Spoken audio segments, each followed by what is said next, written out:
Hello there, ladies and gentlemen. This is Orphanlast, aka Skylar Madison, and welcome to the 51 Animation Challenges. Specifically, we're dealing with flour sack animations, and I've gone ahead and consolidated 3 or 4 different challenges all into one particular video, one challenge basically, just trying to speed things up a little bit, and I'm really happy with how this has turned out. Now, I guess I could go ahead and spend a little bit more time putting in shadows and highlights or something, possibly change the color of these flour sacks from being true 100% white so that they can be a little shade of gray so that there could be a highlight or something like that, but I'm really not interested in doing that. I see working on flour sack animations as an exercise in dealing with weight distribution for a character, such like that, character movement, because it kind of resembles the torso of a character moving around. Things like that, I see that as being important, but I don't really see this as being like a true masterful work of art that needs to be honed with shadows and highlights. So I'm just gonna go ahead and let this be the finished draft and then move on to the next series of challenges. I mean, I'm not really that far in the 51 animation challenges, and I'm 6 months into the challenges, and so something needs to be done in order for me to kind of speed this up a little bit. I don't know, maybe I might not spend so much time for each and every single challenge, but put genuine effort into it, genuine quality into it nonetheless. I don't know what that means as of yet, but I'll figure it out as time goes on. Now, one of the biggest struggles for this week was kind of a problem with my general approach with OpenToons. Now, there's a drawback that I wasn't aware of with my particular technique in using OpenToons. Now, as you guys know, when I clean up, I use vector work, and then when I go ahead and color, I use a Toons raster level underneath the vector work. And there were drawbacks to that. Basically, I wound up working with it long enough to kind of get things to work out just fine, I guess. But ultimately, reusing the walk cycles and such and kind of just grabbing those specific levels, dragging and dropping them back onto the X sheet or timeline, and using the animate tool in order to kind of like place the walk cycle where it needs to be to progress the walk cycle further and further. It didn't really work out very well when I converted the animation from vector to Toons raster, especially when the character went from being off screen to coming onto the screen. It didn't render the entire character when the character was off screen in the vector work. It made things very difficult trying to kind of put things together so that both the vector work and the Toons raster work meshed together. I just had to keep on messing around with it until I could figure out some way to get everything to work, but ultimately I had to redo pretty much everything that dealt with the animate tool all over again, and I just kind of had to mimic as close as possible what I had going on with the vector work, with the Toons raster work. I think that there's some things that some people just need to experience on their own and figure out their own workflow as to how to work around just something that may not be the best experience in the world. Ultimately, the 51 animation challenges, they're challenges, they're not necessarily tutorials. I'll leave it up to you guys to explore OpenToons and such the same way I am to some extent, because this was, something that I didn't anticipate. Okay, and so just a little bit of a change of topic as well. I had a request for a tutorial inside of the comment section of one of my videos, and the person was requesting advanced cutout animation tutorials. And I just don't think that I would want to provide those sorts of tutorials as of right now.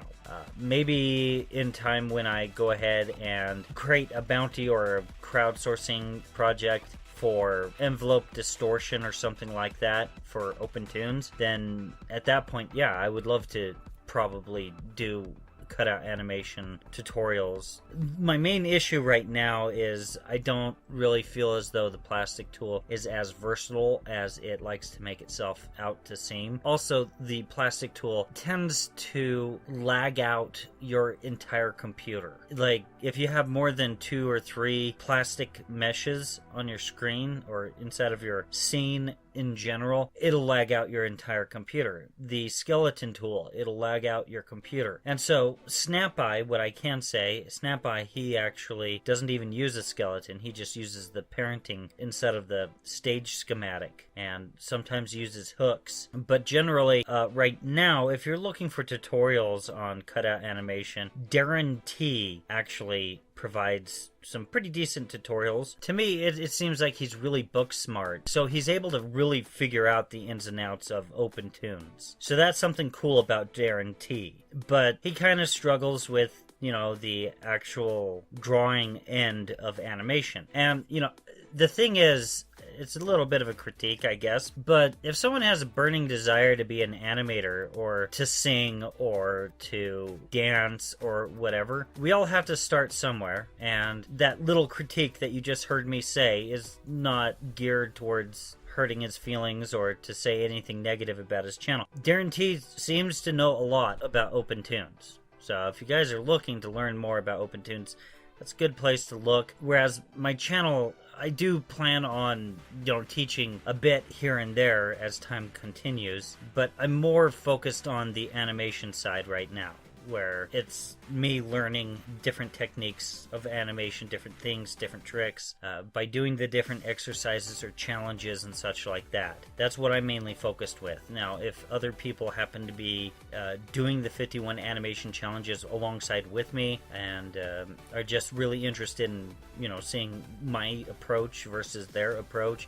then that's cool. You know, I'm interested in that. If somebody else has already done a challenge and they see me struggling with a particular challenge that they've already finished, you know, they can go ahead and feel free to give me their feedback as to how to do that particular challenge a little bit easier. It's weird because after 2017, I thought that I had successfully found an identity for my channel. But as time has continued, it seems like, wow, you know, I'm still searching for a little bit of a identity here. Now, like I said, I'm still planning on providing tutorials sporadically here and there from time to time. Not consistently, though. I'm mainly focused on the animation. I'm also pretty focused on researching different ways to improve OpenToons with things like bounties and such. This is something that other OpenToons tutorial providing YouTubers aren't necessarily providing. That's pretty much exclusively me. Same thing with OpenToons news videos. I plan on continuing to provide things like that and such. So even when I wind up using things like commercial software and such, I plan on still revisiting OpenToons here and there with bounties and such to improve it, and occasionally coming back and using OpenToons here and there. So my channel, with regards to OpenToons, it's going to be different than everybody else on YouTube, and oftentimes people may not actually identify my channel as being associated with OpenToons, but in its core and its heart, it's still going to be focused on OpenToons. And I plan on doing a little bit of illustration with my channel from this point forward. I'm not planning on making the illustration end of everything a primary focus, unless it's something that I'm doing with pencil and paper, which I'm actually setting things up right now so that I can provide you guys videos of me drawing with pencil and paper. For the longest time, my living condition has been a little weird, and so trying to provide you guys with videos of me drawing with pencil and paper, there's just no place and no time that's appropriate for me to do that. Whereas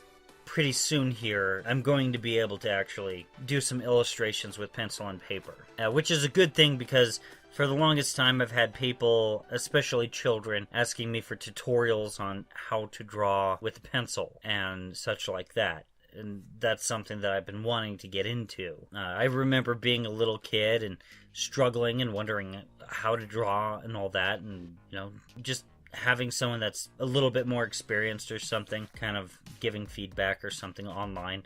I think that some of the subscribers out there might actually appreciate that sort of thing. But so if I do continue the subscriber drawing request series, I think it's going to possibly evolve from being digital to actually being on paper. And some of the reason behind this is because when I draw on pencil and paper, I draw faster.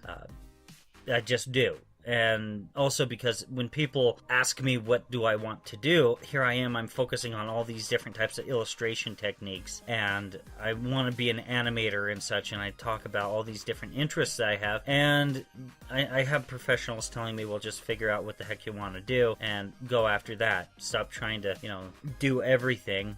Just focus on one thing, because your portfolio shouldn't have so much content in it that someone can actually find just one thing that's wrong with it and then decide, oh, it's the whole thing is worthless because of one mistake. As a little bit of a change of topic, and just as we're about to wrap up this video, I would like to address a little bit of a critique that I got earlier this week in the comment section of one of my videos. Someone said that I could be pretty negative, and it kind of gets them to not want to watch my videos. And I'm kind of curious what sort of negativity is being discussed here, because the most successful video series on my channel is extremely negative. I mean, the OpenToons News series, it's negative. It's talking about everything wrong with OpenToons that needs to get fixed. There's a lot of things that are negative on my channel that people do come to see, such as an honest assessment of OpenToons, and not just something that's just, oh yeah, OpenToons is amazing and such like that. It has no flaws. No, I'm going to give people an honest assessment, even if there happens to be a lot of negativity in that.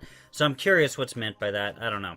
Anyways, guys, that pretty much concludes it for this video. If you guys enjoyed it, please like, share, and subscribe. If you guys aren't seeing my videos inside of your subscription feed, feel free to click on the bell. That should fix the problem. And if you'd like to take a look at any of my other videos, feel free to click on any of them that are appearing on the screen right now. Thank you very much for your time.